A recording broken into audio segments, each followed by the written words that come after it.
what you're creating here, right, is like pure gold. It's like liquid gold compared to the protein shakes that we would have as professional rugby players.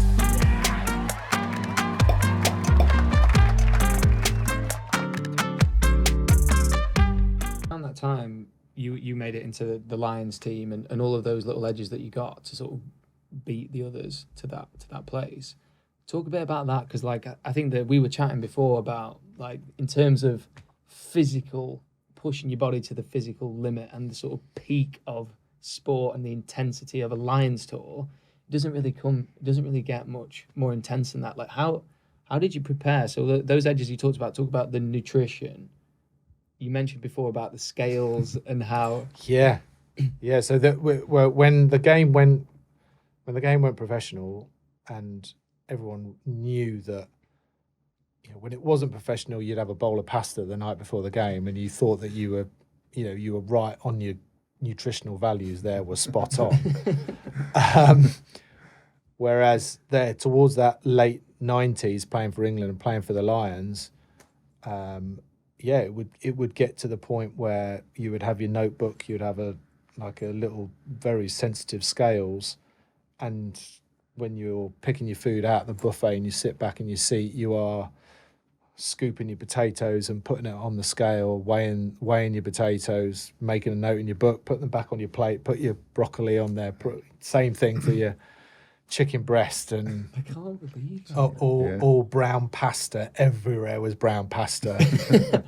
I mean, it was, they took all of the luxury items, the bread and butter pudding, or that's all disappeared, because I think they had this perception around nutrition, like, because it was all new, that they went to the nth degree and it was zero fat or high protein, high carbs at certain times, our post or post training, etc. All the basics that we all know, but it was magnified enormously. Were they enforcing that in the England Yeah. camp? Was that across the board? Absolutely. I mean, if you weren't on board with that, you were never going to play for England. And were protein shakes big in the 90s? Oh my God. Yeah. I mean, listen, what you're creating here, right, is like pure gold. It's like liquid gold compared to the protein shakes that we would have as professional rugby players. Honestly, I reckon you could. This looks a relatively tidy room that we're sat in here, but if I swept it and just put the dust in a pot and filled it with water, that was pretty much what the whey protein was like. It was. We were all masters at being able to eat and drink food that tasted disgusting. Same with protein bars. Protein bar, I mean, you put a protein bar in your mouth and every mouthful is going to take you 5 minutes to chew, and it just tasted of dust. There would be the tiniest hint of chocolate, but it wasn't really chocolate. There would be a little bit of vanilla, and the whey protein would be thick and wouldn't.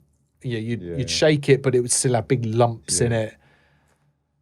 And you're drinking a pint of this stuff, and it's just closing your eyes and get it in because I know it's doing me good, or you think it's doing you good. It sounds so archaic, but at the time, that was state of the art stuff. That's what was going to be the difference. So between the games, then, so like on that Lions tour, when you're getting a battering out there, how would you recover in between games?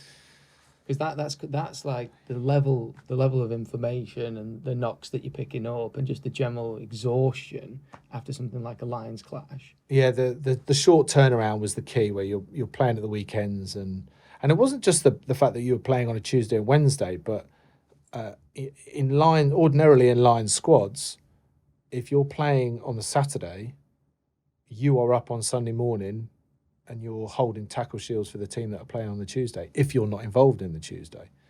So it's pretty much every day. I mean, very rarely would you get a complete day off to do nothing. There'll be some kind of rehabilitation that you've got to go through. At that time, you'd be having ice baths or lots of pool rehab. The food and the nutritional side of things, even then back in '97, what it wasn't. We didn't have our own chef or our own nutritionist on the trip. That didn't really come till probably '99 with England. England were ahead of the game, and when we took a chef to the World Cup in 2003, everybody was looking. All the other teams were looking down their nose at England, thinking, "Oh, look at England! What an absolute bunch of." Well, I'm not going to say it, but they have to have their own chef. It's like, well, yeah, we do, because we want the right food for us for the right time of day, and you're going into all the different hotels and there's different ingredients, and I mean that was an edge for us winning.